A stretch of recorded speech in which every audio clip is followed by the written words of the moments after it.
Hi, welcome back. This is Positive Solutions for Families, Session 5. My name is Ellen Olson, and I'm your host for the Positive Solutions for Families. I work for Cornell Cooperative Extension of Oneida County in the Child Care Council. For more information or to receive your Positive Solutions for Family workbooks, please email me at elp32@cornell.edu. For any information on our programs, Positive Solutions for Families, or any other programs that we offer at Cornell Cooperative Extension of Oneida County, please see our website at cceoneida.com.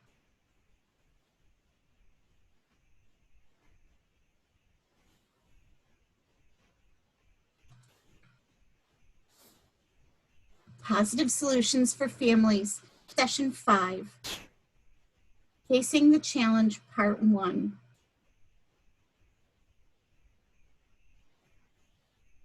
Today we're going to talk about your findings from measuring your child's behavior at home, and then talk about some specific strategies you can use with your child every day. Let's start by discussing your things to try at home activities. Did anyone get a chance to work with their child on learning emotional vocabulary skills? What skills did you work on? We talked about teaching your child emotional vocabulary words, playing vocabulary games, books, the Turtle-Tucker technique, or problem solving.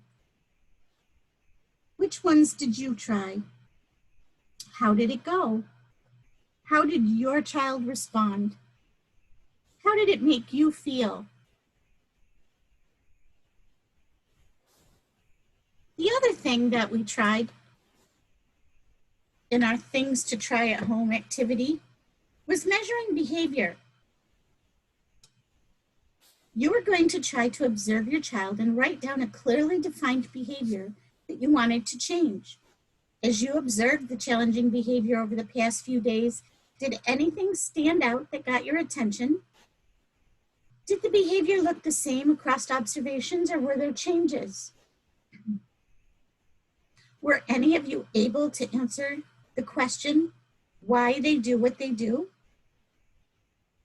Once again, before we begin, please turn to activity number 22 in your Positive Solutions for Families workbook and complete your parent encouragement and positive comment form.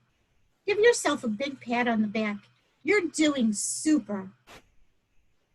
I think we're ready to face the challenge. We're going to continue to learn strategies that you can use to help your child learn new behaviors.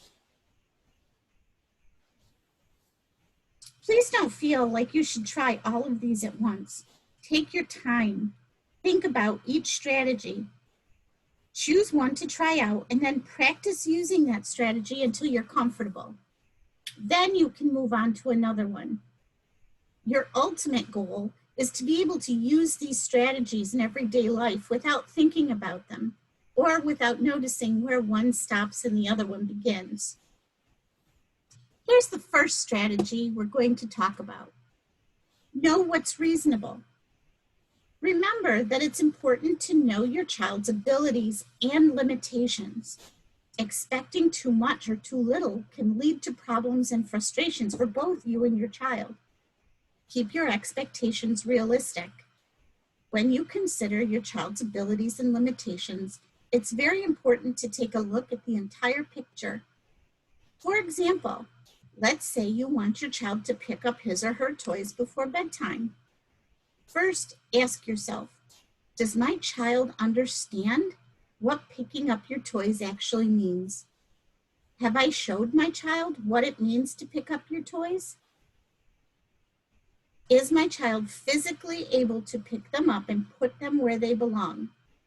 Sometimes the answers might not be so obvious, and sometimes we might not be so sure.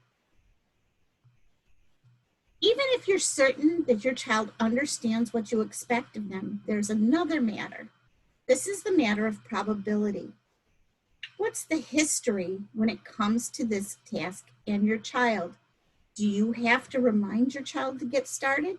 Do you have to remind them more than once, more than twice? Do you find yourself getting easily frustrated occasionally or more than occasionally? Reasonable expectations include not only what the child can do, but also how likely the child is to do it. So what is a reasonable expectation when it comes to a desired behavior such as picking up toys? There's not just one answer that applies to all children. But when it comes to your child's specific abilities and history, you might want to consider starting smaller and growing taller. For example, you could give a reminder, followed by an immediate reminder to begin picking up toys instead of waiting for your child to remember without being reminded. Or hoping your child doesn't forget after you walk into the room, give a reminder and leave. What about you picking up one toy for every two toys your child picks up and puts on the shelf? There's nothing wrong with lowering the bar a bit in order to get started. In fact, that's a strategy based on an excellent evidence-based approach called shaping. You will have more opportunities to acknowledge success and build from there instead of getting stuck in frustration. So you could practice. You could pick up one toy every time your child picks up two. And when they pick up two, then you can use positive encouragement. That's using modeling, positive comments, and encouragement. And you can build those positive behaviors. Look at the next strategy. Turn to your activity number 23 in your Positive Solutions for Families workbook. Logical consequences are consequences that are related to the behavior.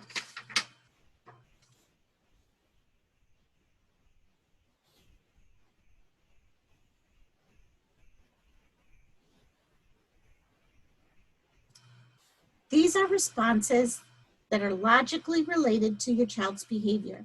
For example, if you break the toy, you won't be able to play with it anymore.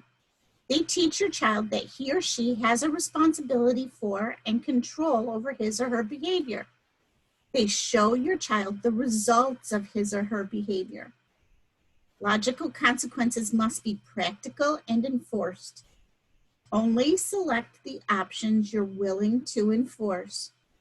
Don't intervene before the consequence takes place. If you feel empathy for your child, offer a chance to try again. Choices should be stated calmly, clearly, and respectfully. Consequences should not be arbitrary, threatening, or punitive. Plan the consequences ahead of time. Options for actions or consequences should be logically linked to the activity. Logical consequences help guide children in learning how they're expected to behave in the real world. Talk about the consequence with your child before the activity or routine where the behavior is likely to occur. Remember that logical consequences help teach your child about behavior and what is expected and why it's expected.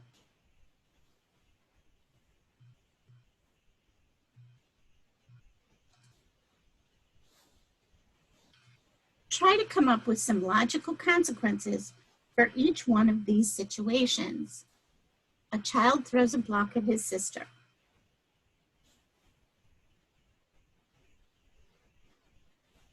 Not being able to play with the blocks is a logical consequence. A brother and sister are fighting. You may send them to play in separate rooms.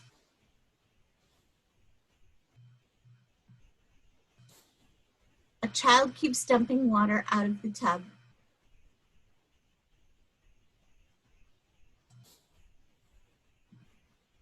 A child leaves toys on the floor.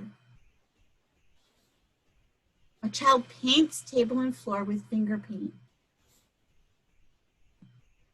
A child does not put on their pajamas in time for their favorite show. A child continues to bang on a toy when asked to be quiet. How did you do? Did you come up with some logical consequences for each one of these situations? Remember, in order for these to work, you have to be consistent and you have to allow the logical consequence to happen.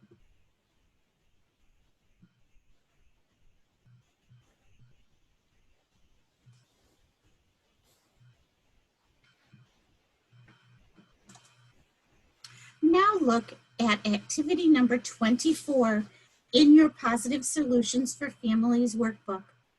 First, write down 3 challenging situations that commonly occur with your child. Then, think of logical consequences you could use in response to that situation. One of your things to try at home activities will be to try out at least one of these logical consequences from the list and see how it goes with your child this week. Let's move on to the next strategy. Plan ahead. Try to anticipate what your child may do or may need in various situations. Plan ahead to help set your child up for a very successful experience. Hope for the best, but plan for the worst. Always, always, always have a backup plan. Planning ahead is key. Not everyone likes surprises, at least not all kinds of surprises, and almost no one enjoys disappointment. The reality is that surprises, disappointment, and uncertainty are inevitable parts of life. We can't surround our children with a protective bubble that guarantees all will go exactly as planned. The fact is, learning how to accept, adjust, and cope with surprises, disappointments, and uncertainty are very important skills. It's just that when you're 3, 4, or 5, it helps to have some assistance with this process. For example, we want to encourage you to think about how your child reacts to surprises and disappointments. We can learn a lot from patterns of past behavior. Some children recover quickly, while others are likely to collapse into a complete meltdown. How does your child react to surprises or disappointment? Talk with your child about upcoming events. Depending on your child's ability to understand, you can keep it as simple as, here's where we're going and what we're going to do. We're going to walk to the park to swing on your favorite swing. Or as wide-ranging as to something that could happen and what can be done if it occurs. We're going to walk to the park, and if someone is swinging on your favorite swing, we will play in the sandbox until it's our turn. In any event, think ahead of what your child will need for things to go well and what your child might need if things begin to fall apart. For example, if you know your child is going to have to wait while you get a new tire put on your car, or at a restaurant or in line at a grocery, bring toys, books, or crayons and paper that he or she can use. Give the hostess or service manager your cell phone number in case you want to take your child for a walkout line outside while waiting for your food or to have service done. Bring a snack. Hope for a 30-minute wait, but plan for an hour. How do you hope for the best but prepare for the worst in your family? Let's look at the next strategy.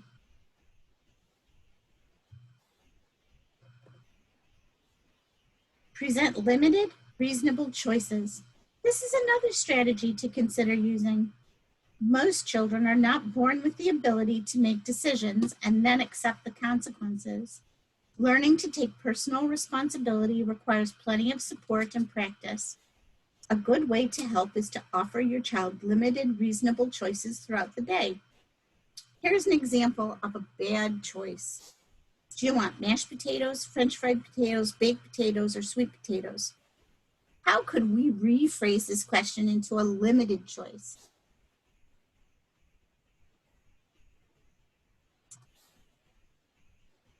Do you want French fries or mashed potatoes with dinner tonight? How's that for a limited, reasonable choice? What do you want to wear today? There might be a better way to ask that. Do you want to wear your red shirt or your blue shirt today? You've got the idea. Let's look at some more.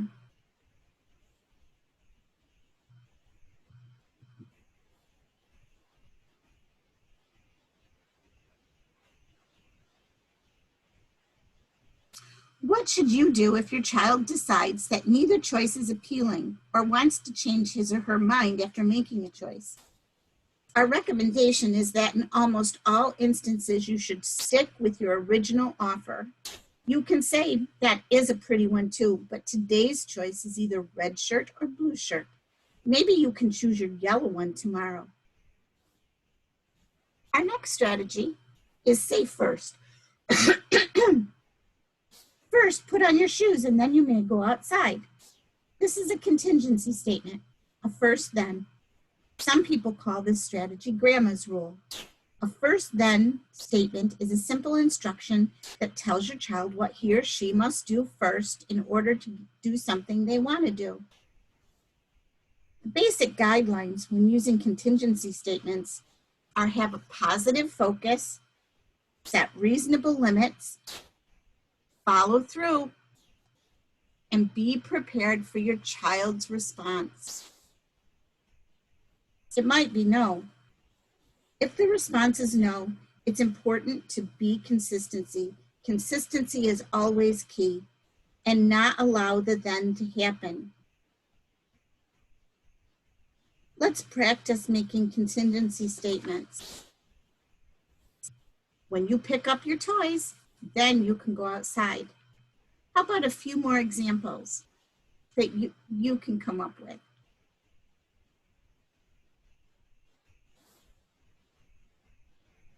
Now let's look at redirection. A parent can interrupt a challenging behavior and redirect a child to another activity using either physical or verbal redirection.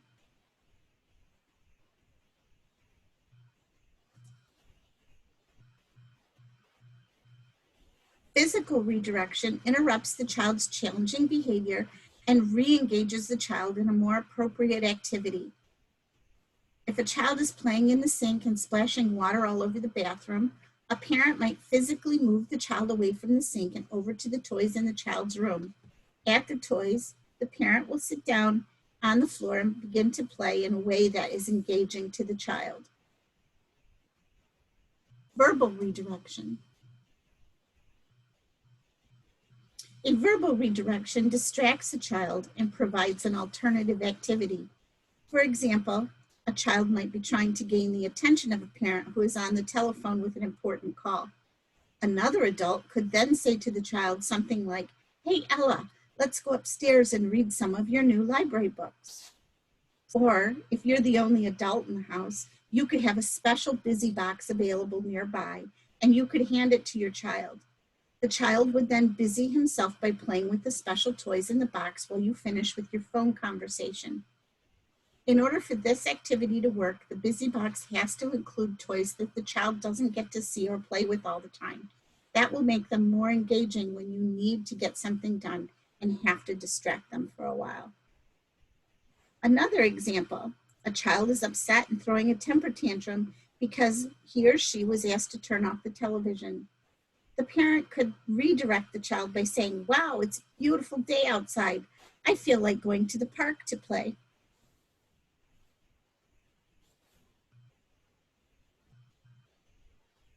Redirection for teaching. Redirection can also be used as a prompt to teach a child new skills. For example, if a child begins to have a temper tantrum because he or she is frustrated with putting a toy together, the parent can say to the child, "Evan, you can say help please." Evan says help please, and the parent puts the toy together. Another example, a toddler begins to fuss while sitting in the high chair after finishing dinner. The parent says, "You can say all done," and then teaches the child the sign for all done while speaking. Olivia signs all done, and the parent helps Olivia get down from her high chair.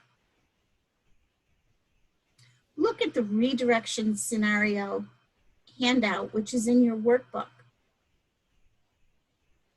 Examine each situation and develop an idea of a redirection that could be used as a response.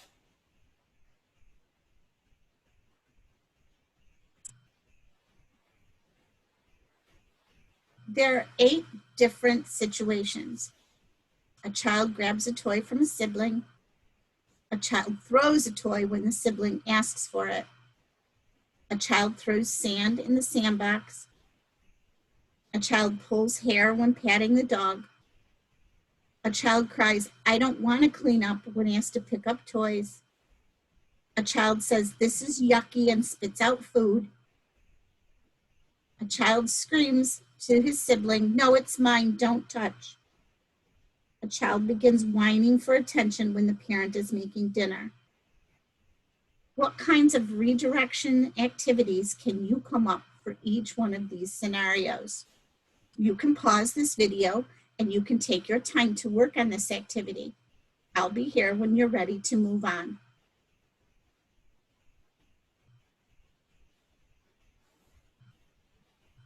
What do we do if your child doesn't comply? We're going to do the Do-WAWP. It's important to follow through when redirecting or directing your child. So if your child has difficulty complying or following directions, this is the Do-WAWP. First, the do, state the direction. Then the W, wait for compliance, silently count to 5 in your head. Then the A, ask the child to restate the direction. What did mommy ask you to do? W, wait for compliance again. And P, positive encouragement or help. So this is when you help the child. "I see you're picking up the toys. You can do it. I knew you could." This positive encouragement will help ensure that they're going to be able to complete the task.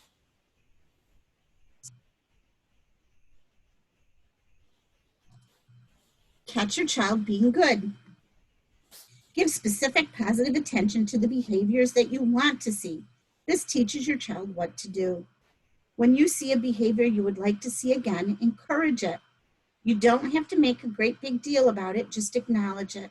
Tell your child you appreciate it. For example, "Maria, you're doing such a good job waiting for your turn on the swing. Maybe next time you can go first and Tommy can wait for his turn." We use the original language to describe this strategy that's been around for 30 years. Catch your child being good. We're not saying that your child is bad or good as a person based on specific behaviors. We're encouraging you to look for the positive attention and pay attention to the positive attention behaviors instead of spending so much of your time and energy reacting to the challenging behaviors that bother you.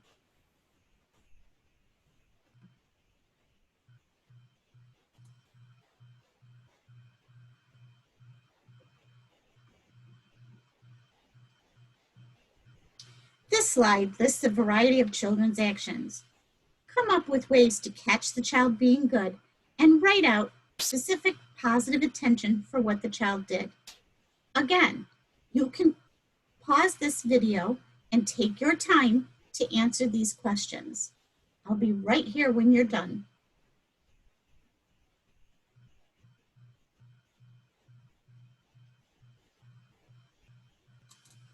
Staying calm. When a child's behavior is challenging, you can either respond to it or ignore it. If a reaction is necessary, remember that less is usually best. Acting calmly with a minimum of attention will reduce the risk of strengthening the very behavior you wish to encourage. Remaining calm will also give you time to think about how you want to respond. The more out of control your child becomes, the more self-control you will need to use. We are modeling desired behavior for our child. When we remain calm, our child learns appropriate ways to respond in difficult situations. And if it's difficult for you to remain calm during these challenging behaviors, practice some of the strategies that we have talked about. Take 3 deep breaths, tuck your head in your shell. 1, I am safe. 2, I can handle this. 3, breathe. Practicing these strategies helps teach your child ways that they can help keep their control when they're facing difficult situations. Now, we're going to take a brief minute and talk about spanking. Some people have a lot of questions about this. Many times parents were spanked as children and think that it should be an appropriate way to manage behavior. If you were spanked as a child, how did it make you feel? Often it makes you angry, afraid, or it makes you not trust your parents. Spanking makes a child fearful of the parent. We don't want your children to be scared of you. This also hurts your relationships. It really empties that relationship tank. It models violent behavior for your child. It says that when you're bigger and stronger and use force, you can get what you want. That's not what we want to teach your child. You might feel bad or guilty afterwards. When you're angry and out of control, you may actually hurt or abuse your child, and you don't want to do that. You never want to hurt your child. The other thing is, this really only works in the short term. It doesn't create lasting behavior change.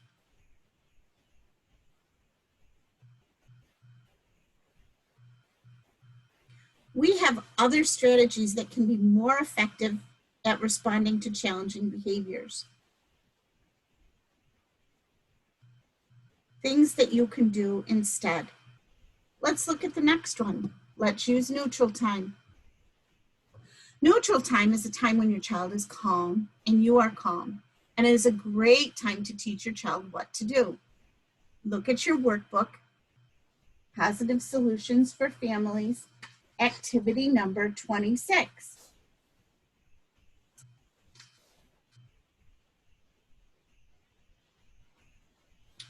Strategies that help. This lists all the strategies that we have talked about in this session.